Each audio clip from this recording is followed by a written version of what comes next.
Film ഇൻഡസ്ട്രിയിലേക്ക് വരുന്ന സമയത്ത് പ്രത്യേകിച്ച് ഒരു പെൺകുട്ടിക്ക്, അതും ഒരു മുസ്ലിം റിലീജിയൻ എന്ന് വരുന്ന പെൺകുട്ടിക്ക് ഒരുപാട് റെസ്ട്രിക്ഷൻസ് ഉണ്ടാവും. അതിപ്പോ ഫാമിലി സപ്പോർട്ട് ചെയ്താൽ തന്നെ നമ്മൾ നാട്ടുകാര് അല്ലെങ്കിൽ സമുദായത്തിന്റെ ഒരുപാട് ആളുകൾ നീ എന്തിനാ അതിന് പോകുന്നു എന്നുള്ള രീതിയിൽ അത്തരം പ്രശ്നങ്ങൾ ഫേസ് ചെയ്യേണ്ടി വന്നിട്ടുണ്ടോ?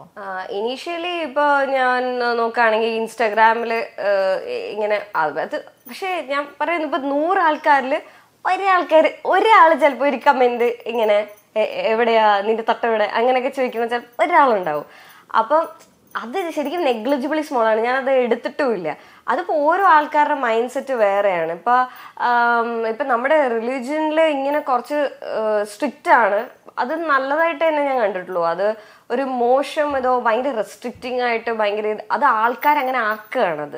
അല്ലാതെ ശരിക്കും നമ്മുടെ നല്ലതിന് വേണ്ടിയിട്ട് നമ്മുടെ റിലിജനിൽ കാര്യങ്ങൾ പറഞ്ഞിട്ടുള്ളൂ. നമുക്കിപ്പോൾ കുടിക്കരുത് എന്ന് പറയണം, വലിക്കരുത്, അതൊക്കെ സെൽഫ് ഹാമിന്റെ ഭാഗമായിട്ടാണ് പറയുന്നത്. പിന്നെ നമ്മളെ കൂടുതൽ കവർ ചെയ്യുക എന്ന് പറയുന്നത് അത് നമ്മുടെ പ്രൊട്ടക്ഷനും നമ്മുടെ ഒരു ഇത് കൺസീൽ ചെയ്യുക എന്നുള്ള രീതിയിലാണ് പറഞ്ഞിട്ടുള്ളത്. അല്ലാതെ മോഡസ്റ്റ് ആയിട്ട് നടക്കുക അതൊക്കെ നമുക്ക് നല്ലതിന് വേണ്ടിയിട്ടാണ് പറയുന്നത്.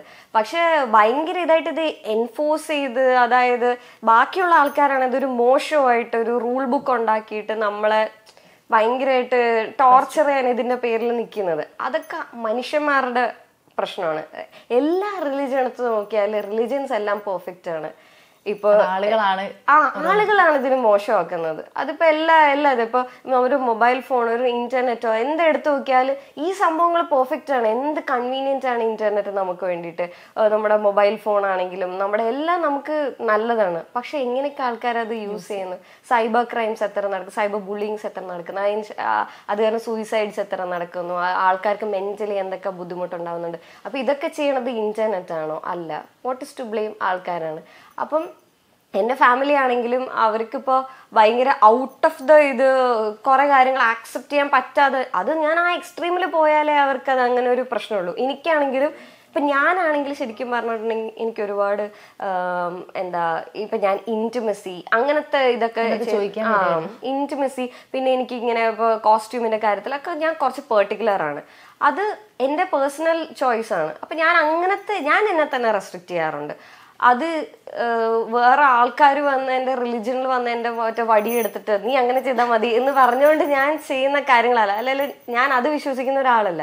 അത് എനിക്ക് വേണ്ടിയിട്ട് എനിക്ക് ഇങ്ങനെ ചെയ്യാൻ ഇഷ്ടമുണ്ട്, എനിക്ക് ഇങ്ങനെ ചെയ്യാൻ ഇഷ്ടമില്ല. അങ്ങനെ ഒരു ചോയ്സ് ഓഫ് ഓപ്ഷൻ എനിക്കുണ്ട്. I have that freedom.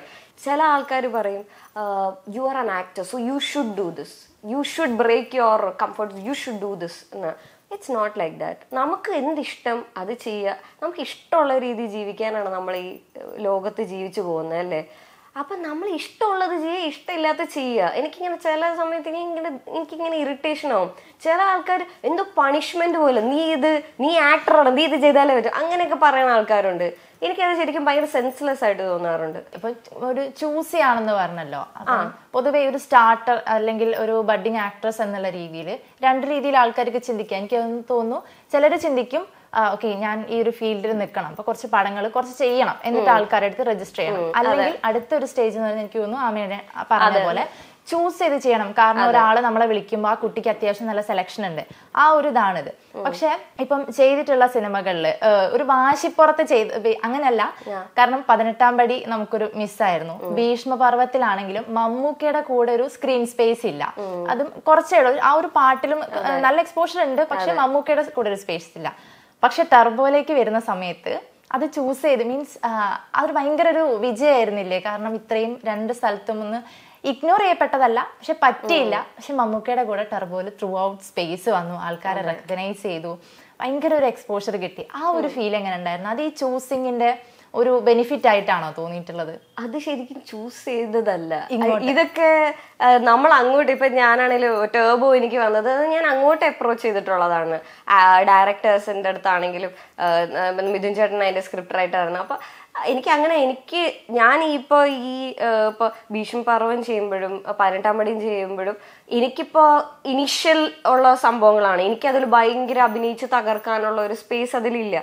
പക്ഷെ ഞാൻ അത് നൽകുക, ഞാൻ ഇത് ചെയ്ത് കഴിഞ്ഞതിന് ശേഷം എനിക്ക് ഓരോ പടിയായിട്ട് എനിക്ക് കയറാൻ പറ്റുമെന്നാണ് ഞാൻ ആലോചിക്കുന്നത്. അപ്പൊ അതെൻ്റെ ഒരു ഫസ്റ്റ് സ്റ്റെപ്പായിട്ടേ ഞാൻ കണ്ടിട്ടുള്ളൂ. ആ ഒരു സ്റ്റെപ്പ് വാളിപ്പോയി.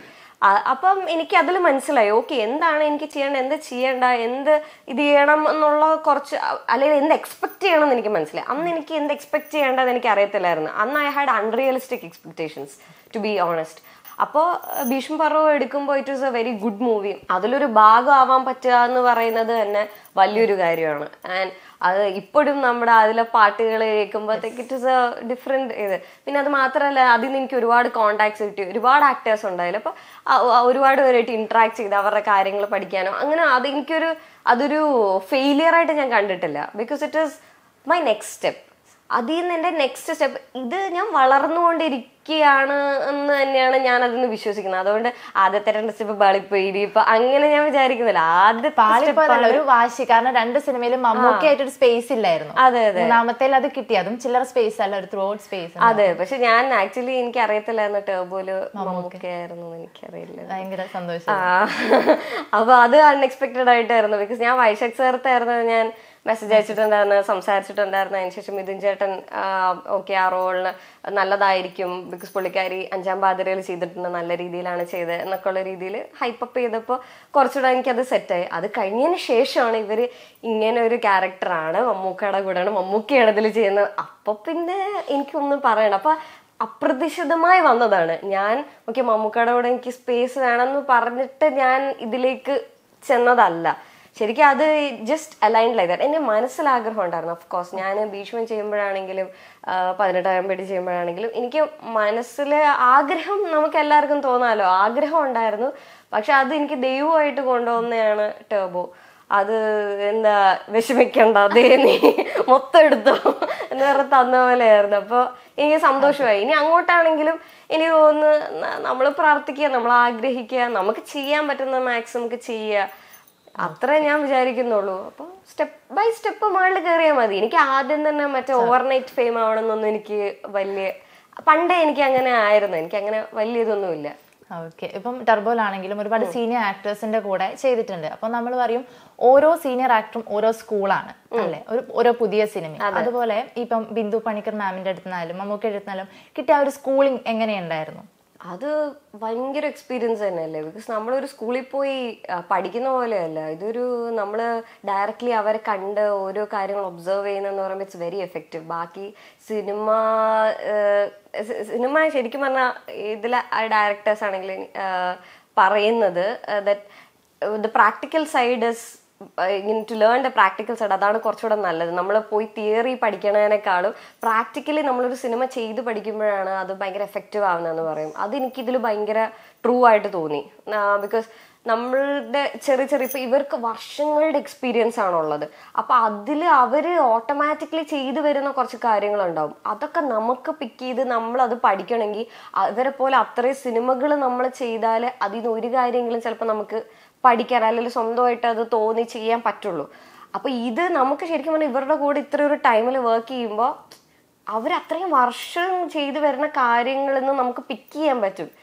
നമുക്ക് എന്നിട്ട് നമുക്ക് ശരി അവരത് ചെയ്യുന്ന എന്ത് കറക്റ്റാണ്, നമുക്ക് പൊതുവെ വുഡൻ തിങ്ക് ഓക്കെ ഇങ്ങനെ ചെയ്യുമ്പോൾ ഇങ്ങനെ ചെയ്യാം എന്നുള്ള ഒരു കാര്യം നമ്മൾ ചിലപ്പോൾ ഓട്ടോമാറ്റിക്കലി ചിന്തിക്കില്ലായിരിക്കും. അത് നമ്മളൊരു 4-5 പടം കഴിയുമ്പോഴായിരിക്കും നമുക്ക് ഒരു സിറ്റുവേഷൻ വരും നമ്മൾ വിചാരിക്കുന്നത് ഇതല്ലേ കുറച്ചുകൂടെ എളുപ്പം, ഇങ്ങനെയാണ് നമ്മൾ ചെയ്യേണ്ടത് എന്ന് നമുക്ക് അപ്പോഴായിരിക്കും കത്തുന്നത്. ഇത് പക്ഷെ നമ്മളൊരു കുറച്ച് നേരം ഇവരോട് സ്പെൻഡ് ചെയ്ത് ഇവർ വാച്ച് ചെയ്ത് നമുക്കത് കിട്ടും.